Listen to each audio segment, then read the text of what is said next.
وہ اصل میں ہوتا یہ کہ گھر جانے سے پہلے وہ اپنے اوزار کو اچھی طرح سے دھو کے کر کے پوچھ کے کر کے رکھتا ہے.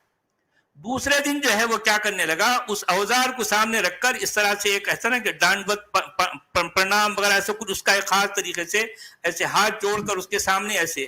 تو اس وقت میں تھا مومن, مجھے لگا یار یہ کیا کر رہا ہے, میرے گھر میں شرک کر رہا ہے. تو میں نے اس سے پوچھا بھائی یہ تو کیا کر رہا ہے. کہنے لگے جو ہے سر, اچھا وہ ہندی سمجھتا تھا, مجھے اچھی طرح سے سمجھایا. اس نے کہا کہ یہ جو آپ دیکھ رہے ہیں نا, اسی سے مجھے روزی ملتی ہے, روٹی ملتی ہے. میں اس کا شکر ادا کر رہا ہوں کہ ان اوزار کی وجہ سے مجھے روٹی مل رہی ہے. تو میں فوری تو اس کی بات سمجھ نہیں پایا. مجھے لگا یار یہ کیا بیوقوف ہے, یہ کیسی بات کہ روٹی یہ دیتا ہے, روٹی تو اللہ دیتا ہے. لیکن وقت کے ساتھ ساتھ مجھے اس کی وہ کہی ہوئی بات ابھی بھی سمجھ آتی ہے.